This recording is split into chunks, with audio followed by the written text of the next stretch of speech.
Bombay high court में एक बच्चे ने एक नया केस लगाया था, जिस केस के बारे में नए ट्विस्ट निकल करके सामने आ रहे हैं। इस केस से ऐसा लग रहा है कि शायद नया रिजल्ट पैदा हो, और अगर ऐसा नया रिजल्ट पैदा नहीं भी होगा तो एक बहुत मस्त कंक्लूजन यहां पर से हमें पता चलेगा, जो आगे के हमारे एग्जाम्स में हमें याद रखते हुए चलना होगा।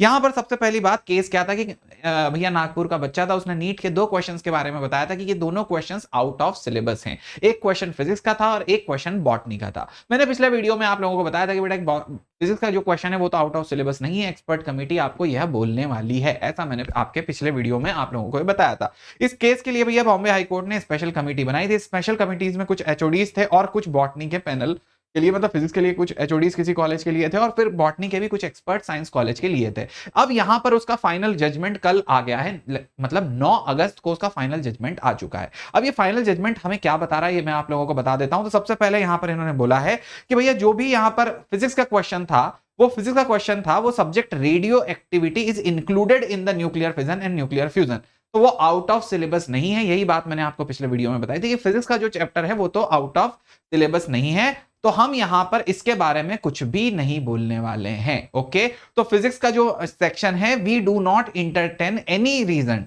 To petition. भैया फिजिक्स के क्वेश्चन पे पेटिशन को इंटरटेन करने का हमारे पास कोई रीजन नहीं है। We do not see any reason to entertain the petition in respect to the question number 11 of that physics question. ठीक है, इसके बाद ये आते हैं बॉटनी के क्वेश्चन पे। तो बॉटनी का जो क्वेश्चन है उसके ऊपर इन लोगों ने बात करी है कि बॉटनी का क्वेश्चन है, it does not in contains the NCERT does not contains, ये वाला साफ साफ यहां पर इन्होंने बोला कि भैया NCERT does not contain that question. तो एनसीईआरटी वो क्वेश्चन कंटेन ही नहीं करती, ये वाली बात इनके जो एक्सपर्ट कमेटी ने वो वाली बात बताई। ठीक है, ये क्वेश्चन कहां पर है, तो यहां ये क्वेश्चन का आंसर इन्हें मिल रहा है ट्रूमैन एलिमेंट्री बायोलॉजी वॉल्यूम 2 में चैप्टर 14 में। वहां पर इस क्वेश्चन का आंसर मिल रहा है, जहां पर primary productivity and secondary productivity and the difference between the same as well as the difference between the primary and secondary productivity है। तो ये वाले टॉपिक में ट्रूमैन वाले जो बुक है उसके अंदर इन लोगों को आंसर मिल रहा है। वैसे उसका आंसर जो दिया गया है वो करेक्ट दिया गया है, लेकिन वो एनसीईआरटी में नहीं दिया गया। ये बात यहां पर से निकल करके सामने आ रही है।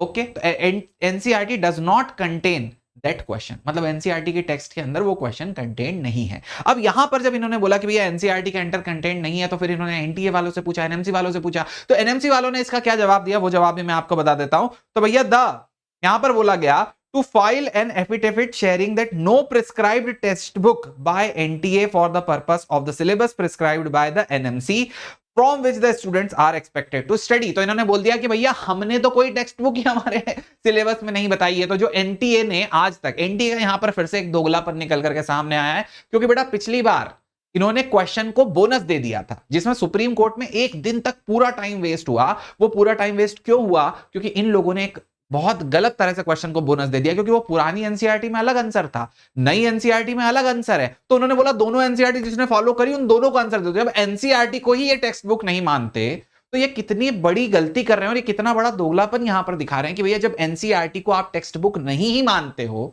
तो भाई आप ऐसा कैसे कर सकते हो कि आप एनसीईआरटी के अंदर जो टेक्स्ट नहीं है ये एनसीईआरटी के बाहर से क्वेश्चन पूछ लिया।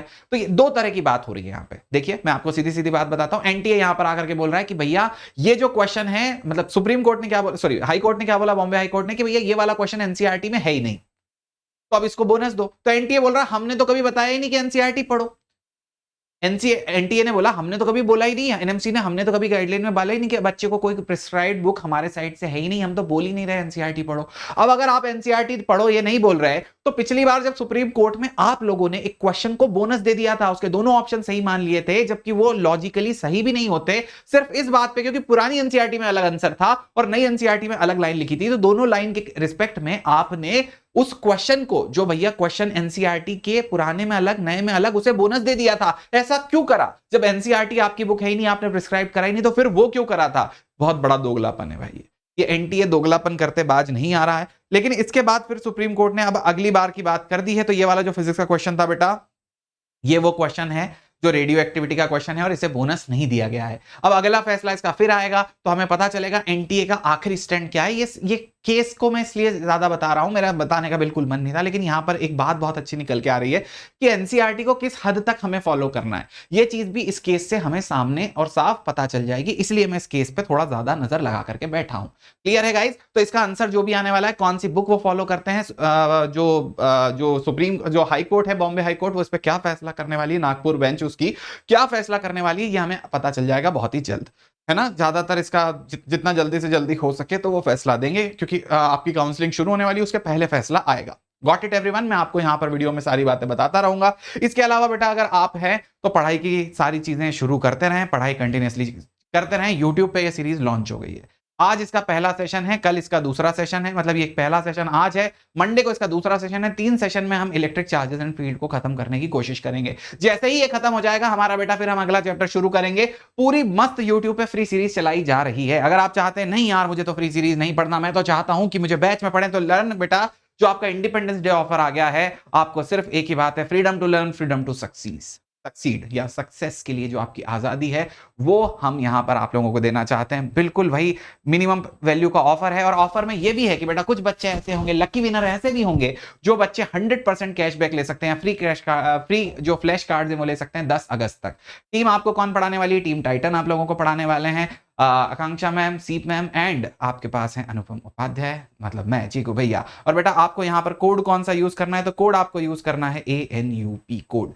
ओके, इसी से आपको मेरी मेंटरशिप मिलेगी, इसी से आपको ये वाले सारे ऑफर अवेल करने के चांसेस मिलते हैं। अब यहाँ पर देखिए अनअकैडमी प्रो जो है, अनअकैडमी प्रो में आप लोगों को एक और फीचर मिल सकता है, ऑनलाइन के साथ साथ बेटा ऑफलाइन की भी 3 चीजें मिल सकती हैं। आप पूरा ऑनलाइन पढ़िए, लेकिन ऑफलाइन में डाउट सॉल्विंग, ऑफलाइन में आप लोग जाइए भैया, आपका टेस्ट डिस्कशन, टेस्ट एक्सपीरियंस, और ऑफलाइन में आपकी रिवीजन क्लासेस हो जाएंगी।